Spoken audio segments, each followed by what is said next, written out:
علی محمد صلی اللہ علیہ وسلم۔ نہیں ساجد بھائی، بات پیسوں کی نہیں ہے، یہ تو اپنے گھر کا کام ہے۔ آپ ایسا کریں، مجھے اپنے گھر کے سب ڈاکومنٹس بھجوا دیں، میں کل ہی اپنا کام شروع کر دیتا ہوں۔ یہی تو مسئلہ ہے، جب تک وہ اس دنیا سے جائیں گے نہیں ڈاکومنٹس نہیں مل سکتے۔ نہ مرتے ہیں نہ جان چھوٹتی ہے۔ ساری زندگی نہ کوئی جائیداد بنائی نہ کاروبار کیا، جی آ جا کے گاڑی تو ہے، وہ بھی کہتے ہیں کہ اپنے جیتے جی بیچنے نہیں دوں گا۔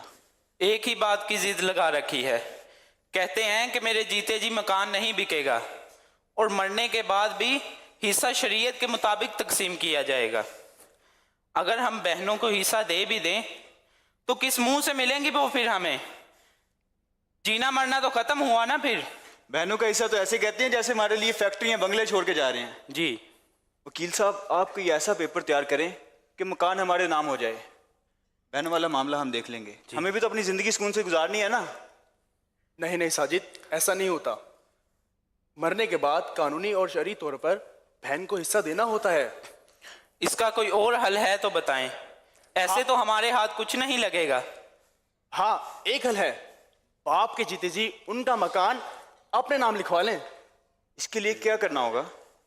زیادہ کچھ نہیں، میں آپ کو ایک پیپر تیار کر کے دوں گا، اس پہ صرف دستخط کروانے ہوں گے۔ ٹھیک ہے، بہت مشکل کام ہے۔ خیر، گھی سیدھی انگلی سے نہ نکلے تو انگلی ٹیڑھی کرنی پڑتی ہے۔ دیکھ لیں، جیسا ٹھیک لگے مجھے بتا دے گا، میں حاضر ہوں۔ ابھی مجھے ایک میٹنگ کے لیے جانا ہے، دیر ہو رہی ہے۔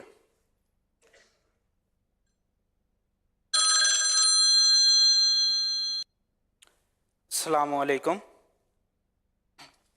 جی ساجد بھائی ابھی ضروری کام سے گئے ہیں۔ جی ضرور، کوئی پیغام ہے تو مجھے بتا دیں۔ جی میں ضرور ان کو پیغام آپ کا دے دوں گا۔ جی السلام علیکم ورحمۃ اللہ۔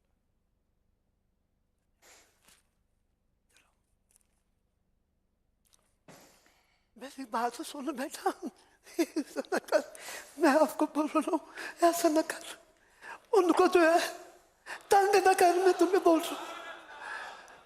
اللہ تیرے جوانیاں مانے، تیرے پیو نو تیرے تے بڑی امیداں نے، انہوں تنگ نہ کر میرا پتر، انہوں تنگ نہ کر۔ میری بات سن میری۔ مجھے کوئی بات نہیں سنی، اس پہ سائن کریں اور مکان میرے نام کریں۔ بیٹا مرنے کے بعد سارا کچھ تیرا ہی ہے بیٹا، تیرا ہی ہے۔ اگر یہ بات ہے تو بہن کو اس میں کوئی حصہ نہیں ملے گا، ان سب کو بتا دیں۔ بہنوں کا حصہ ہوتا ہے بیٹا، ہوتا ہے بہنوں کا حصہ۔ جب شریعت نے ان کو حق دی ہے تو ہم کون ہوتے ہیں ان کا حق چھیننے والے؟ ان کا جو حق بنتا ہے نا میرا پتر، ان کو دے دو۔ جو تمہارا حق ہے وہ تم لوگ رکھ لو، تم لوگ رکھ لو۔ میں کہتا ہوں گھر کا سکون برباد نہ کر میرا پتر، گھر کا سکون برباد۔ میں گھر کا سکون برباد کر رہا ہوں؟ میں جگرا آپ سب لوگوں نے میری بات نہ مان کے شروع کیا۔ بہن کی شادی کی، اس کو جہیز دیا، ساری زندگی وہ اس گھر میں سکون سے رہی، کسی چیز کی کمی نہیں آنے دی، اور مکان میں بھی حصہ دینا ہوگا۔ عجیب دماغ خراب کر کے رکھا ہوا ہے آپ لوگوں نے۔ نہیں بیٹا، دماغ خراب، ٹھنڈے ذہن سے سوچ، تیاں تیاریاں ہوتی ہیں،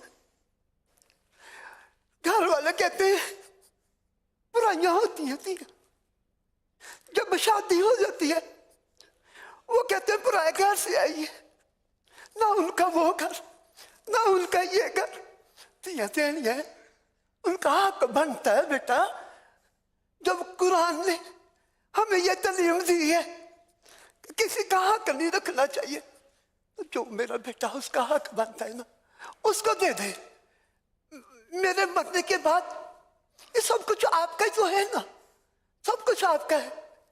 میں کہتا ہوں اس کو چھوڑ دے، جو اس کا حق بنتا ہے اس کو دے دے۔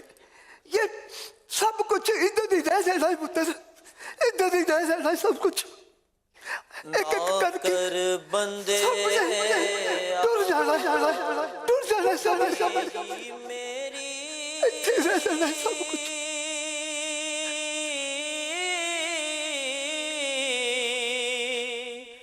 نہ میری نہ تیری اے دنیا چار دہاڑے اے جوگی والی پھیری اے دنیا چار دہاڑے اے جوگی والی پھیری نہ اے مال خزانے تیرے نہ اے مال خزانے تیرے نہ حسن جوانی تیری جس دامال اس لے جانا اے تینوں ایویں ہرس بدھیری جس دامال السلام علیکم ورحمۃ اللہ وبرکاتہ. کیسے بابا؟ وعلیکم السلام کیسے ہیں آپ؟ ٹھیک ہیں؟ خیریت سے؟ چنگے ملے تھے آگے کیا ہو گیا بابا جی؟ آپ پچھلے پروگرام میں بھی پریشان تھے. یہ وہی بیٹا جو باہر گیا تھا واپس آ گیا؟ کیا بتاؤں اب کیا ہوا بیٹا؟ کیا مسئلہ ہے بتاؤ. بڑی سی ضد کر رہے سمجھا پیار سے ٹھیک ہے یہ بہنوں کو حصہ نہیں دیتا یہ دے میرا بیٹا. آپ کیسے ہیں؟ ٹھیک ہے؟ آئے میرے پاس آئیں، میرے پاس آئیں. دیکھیں آپ یہ کہہ رہے تھے، میں سن رہا تھا اپنے والد صاحب سے. پہلے تو میرا بیٹا اپنے ابو سے ایسے بات نہیں کرتے. والد تو سایہ دار درخت ہوتا ہے. اس بڑھاپے میں تو ہمیں ان کی خدمت کرنی چاہیے، ان کی دعائیں لینی چاہیے. یہ اپنے لیے تو کچھ نہیں مانگ رہے نا، یہ آپ کے لیے اور اپنی بچیوں کے لیے کہہ رہے ہیں. ماں باپ کے لیے بیٹے بھی برابر ہوتے ہیں، بچیاں بھی برابر ہوتی ہیں. یہ بہت بری بات ہے کہ ہم بہنوں کا حق ماریں. یاد رکھیے وراثت کا جو حکم ہے نا وہ قرآن و حدیث سے ثابت ہے.